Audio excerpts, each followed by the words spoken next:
Shalom. First and foremost, I want to give all praises, honor, and glory to Yahweh, Bahasham, Yahweh Shai, Bahasham, Rakha Kodesh. Double honors to the elders and the apostles of Great Millstone, and peace and blessings to the elect. And you're going to go through a few headlines here as things are picking up, and escalating with Iran, okay? And as we've been saying, you're now in a place where with what has been triggered, you have a situation where obviously, like, as we said, this wasn't going to be something that, turns into a nuclear war on day one. No, it's a process, right? It's a gradual escalation, but the key word there is escalation, right? So it's not going to stay the same forever. It's going to ever so slightly increase.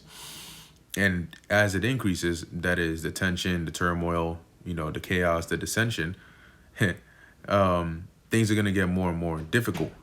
And then they're going to get more and more painful.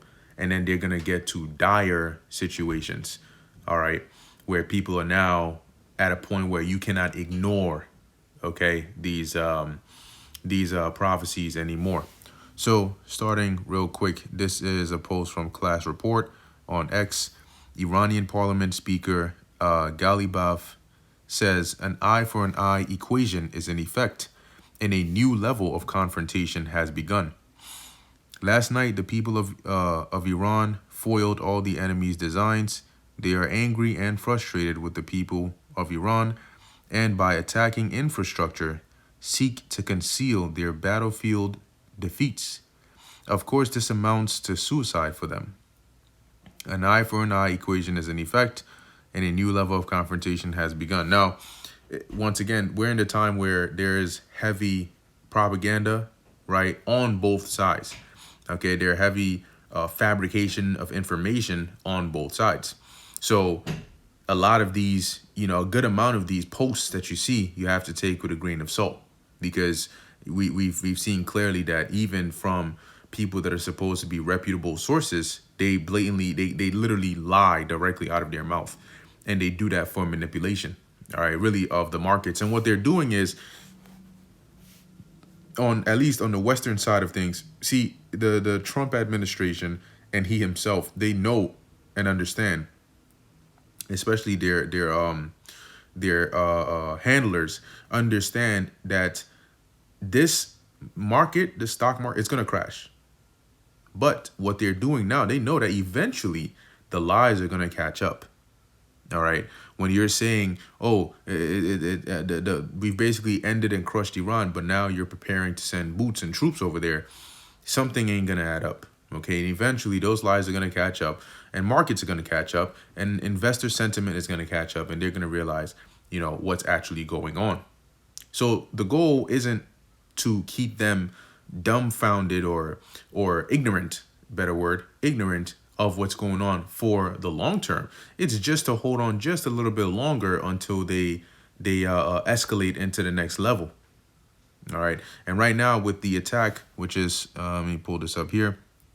This is from Global Report now, right? Big breaking: Iran is about to blow off all the energy facilities in the Gulf. They have said that. Okay, they have said that. Iran has issued evacuation orders for all energy facilities along the Gulf in Saudi Arabia, Qatar, and UAE. This comes after U.S. and Israel bombed their gas infrastructure. I believe that should be today. So what's interesting about this is, if they told you, that's why we read the post before, right, about an eye for an eye. If you bomb our infrastructure, we are going to light these Gulf nations' infrastructure and energy and so on up. Why? Because that affects you. Okay, so we're also going to hit you back how we can. And then what do? You go ahead and you bomb their infrastructure, their gas infrastructure, to be specific, right, to be exact. So what do you think they're going to do? They're going to retaliate in like fashion. Once again, now, as a regular individual, anybody with common sense, sit back and think, okay, if this is something that you're saying, okay, we want to end this war and what the whole 3 to 4 weeks, a couple more weeks, a few weeks. That's the new lockdown propaganda, right? Like years ago, 6 years ago, they had the whole 2 weeks to flatten the curve, 2 weeks, and 2 weeks turned to 2 years, and so on. This is the new version of that. Now, with what they're doing here, you got to sit back and think like, wait a minute, you know that they're going to in turn strike these energy facilities. These things don't they're destroyed much faster than they're built, right? That's once again common sense. Okay, in a matter of minutes, right? On impact, you have some damages that are irreparable, whether it's from a drone attack or a missile or whatever. And this is a facility or a whether it's a refinery, a desalination plant, whatever it is, that does a lot, but it can very easily be destroyed. And in its destruction can bring about more destruction and desperation and suffering.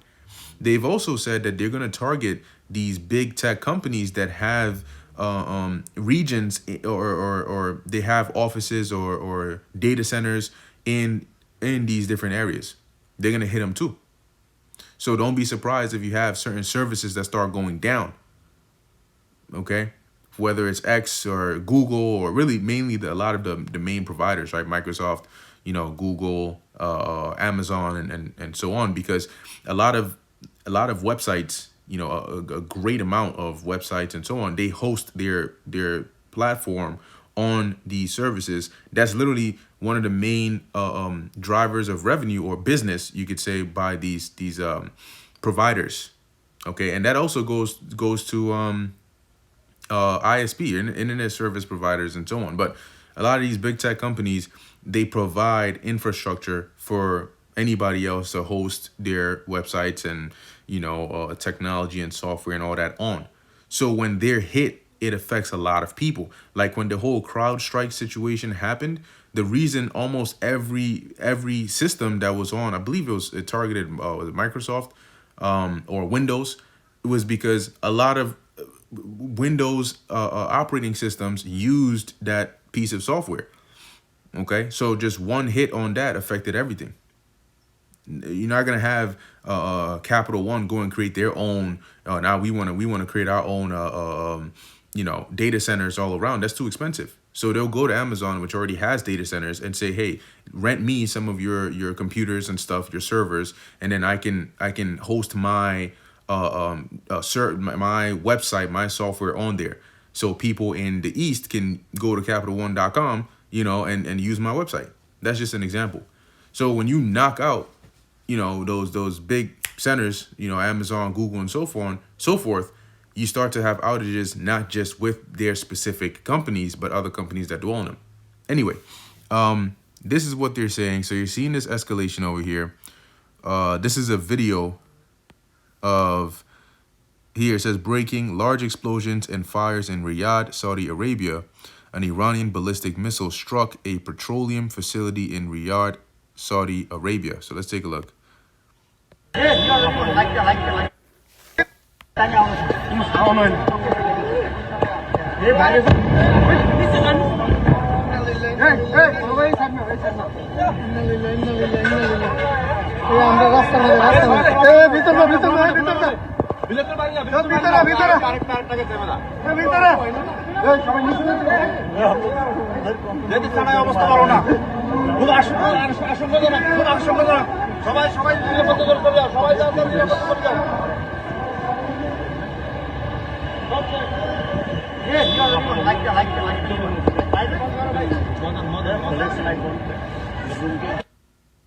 And so you're seeing this.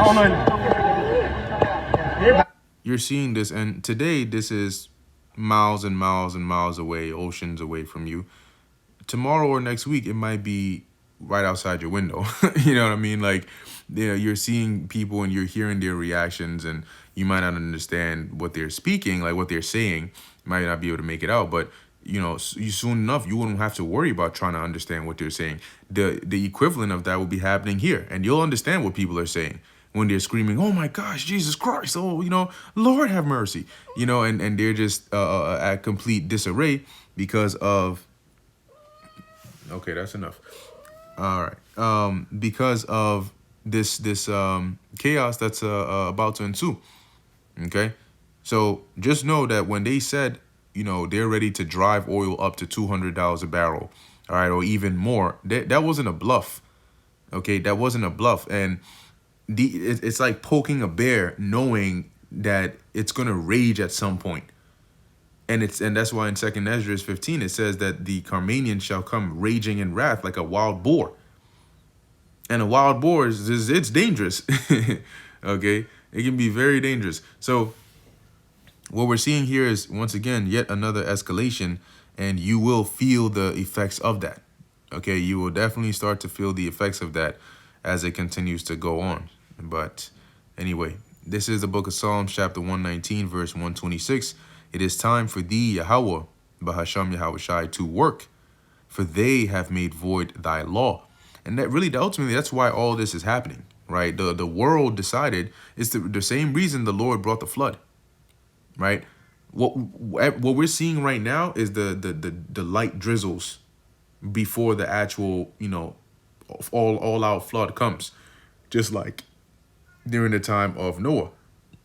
So just like during his time, the world was full of violence. The law of the Lord was disregarded. And now the Lord is working, and he's working a work of judgment mainly, but along with deliverance. But it's great judgment that he's bringing, because the world has made void his law. And so they have incurred his wrath instead. And that is what's about to take place. So there's the Lord, Yahushua, didn't say beginning of sorrows, which is equivalent of suffering, for nothing. This is Habakkuk chapter 2, verse 3. For the vision is yet for an appointed time. And we're seeing it, right? We're seeing the real life version of the visions, all right, that are in the scriptures, that were seen by the prophets of old. But at the end it shall speak. We're at the end, and it's speaking and not lie. Though it tarry, wait for it, because it will surely come, it will not tarry. So that's what we're seeing going on. All these escalations here, and then this here, and then that here. It's all like an avalanche, right? It's rolling up more and more and more and more. And before you know it, that snowball, because that's what people do. They'll look out their window. Their house is literally in direct path of that snowball at the top of that mountain, that snow mountain. Common sense tells you, how you think an avalanche starts like that? No, it can start off like a snowball. And before you know it, that's what they call a snowball effect. It starts to amass, it gains more and more and more and more and more. And before you know it, you looked up out your window 1 hour ago. Oh yeah, just a little bit of snow. Then you come back and you look out, you're like, whoa, you feel the ground shaking. You're like, what the hell is going on here? And now you're literally in direct fire of what's coming. So, just wanted to go through a few of those just to, stay alert, right? Because we're in the times when at this point, any day, okay, it just takes one event, all right, and everything as normal can change very, very drastically. So with that, stay in the spirit, pray, and let's let the Lord do his thing. And Lord willing, this is edifying to the elect. I want to give all praises, honor, and glory to Yahweh, Bahasham Yahushai, Bahasham Racha Kodash. And until next time, Shalom.